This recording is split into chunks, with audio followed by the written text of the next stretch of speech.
93 FM.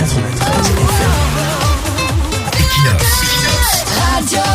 Bonjour, le spectacle est une routine pour des millions de Camerounais qui scrutent chaque soir l'obscurité ou les délestages avec une angoisse renouvelée. Depuis 15 ans, le pays s'est lancé dans une épopée de béton et d'acier en multipliant des chantiers de barrages hydroélectriques, mais le résultat reste désespérément amer. Alors que des milliards de nos francs ont été engloutis dans des infrastructures monumentales, les délestages s'accentuent et l'électricité devient un luxe capricieux. Même au cœur des métropoles comme Yaoundé ou Douala, des quartiers entiers sont plongés dans le noir durant des jours, tandis que de nombreuses localités rurales attendent encore leur première ampoule. On finit par se demander avec amertume à quoi servent ces investissements colossaux si la situation finale semble pire qu'auparavant. Le bilan de cette décennie de grands projets énergétiques est désolant, car sur la période allant de 2013 à 2026, le Cameroun projetait la construction de ces infrastructures majeures pour un montant dépassant les 1389 milliards de francs CFA. Pourtant, le bilan révèle une paralysie structurelle puisque 9 de ces projets n'ont jamais vu le jour malgré des dates de lancement initialement prévues pour 2017 ou 2018. Cette inertie soulève des interrogations profondes sur la gestion de nos ambitions énergétiques et sur les mécanismes qui bloquent l'émergence réelle du secteur. Le cas du barrage de Menveleu situé à Niabizan sur le fleuve Ntem illustre parfaitement cette dérive de gestion et de conception. Le projet initié avec fracas pour injecter 211 MW sur le réseau interconnecté Sud, ce projet a coûté près de 450 milliards de francs CFA, soit une somme bien supérieure aux estimations initiales de la primature. La Banque mondiale a d'ailleurs pointé du doigt ce chantier comme l'un des plus coûteux au monde par rapport à des projets similaires dans les pays en développement comparables. Aujourd'hui, il faut encore débourser 4 milliards pour stabiliser l'ouvrage qui s'avère incapable de tenir ses promesses durant la saison sèche.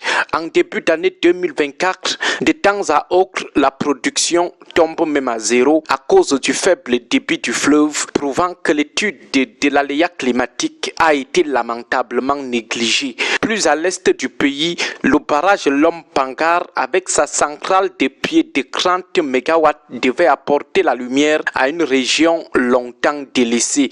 Si l'usine est désormais connectée au réseau et que les groupes fonctionnent depuis mai 2023, selon les dires du gouvernement, la capitale régionale de l'Est bertois continue de subir des coupures régulières. Le coût de 240 milliards de francs CFA n'a pas suffi à apaiser les tensions sociales car les populations locales attendent toujours le reliquat de leurs indemnisations. Ce décalage entre la modernité des turbines et la précarité des citoyens reste une plaie ouverte dans le tissu social de la région. L'espoir résidait récemment dans le complexe de Nachtigal qui, avec ses 420 MW, représente environ 30% de la capacité nationale. Le dernier groupe de la composante de ce barrage a été mis en service en mars 2025, marquant une étape technique majeure pour un coût total du barrage de 787 milliards de francs CFA. Cependant, au-delà de la question même de la rentabilité de ce barrage, avec des coupures intempestives, même dans les localités situées à proximité de ce barrage,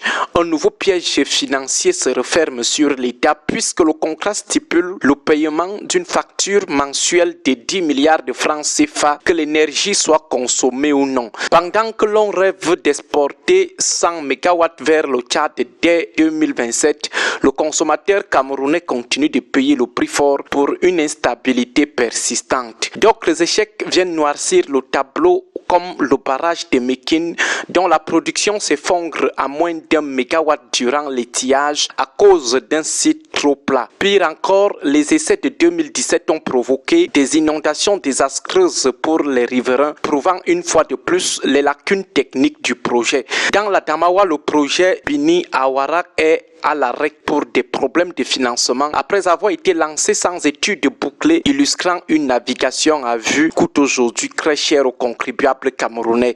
Le paradoxe camerounais est là car avec un potentiel exploitable de 12 500 MW, nous ne produisons qu'une fraction de nos besoins. En 2 décennies, la capacité installée est passée de 800 à 1600 MW, mais la demande a explosé pour atteindre plus de 2200 MW.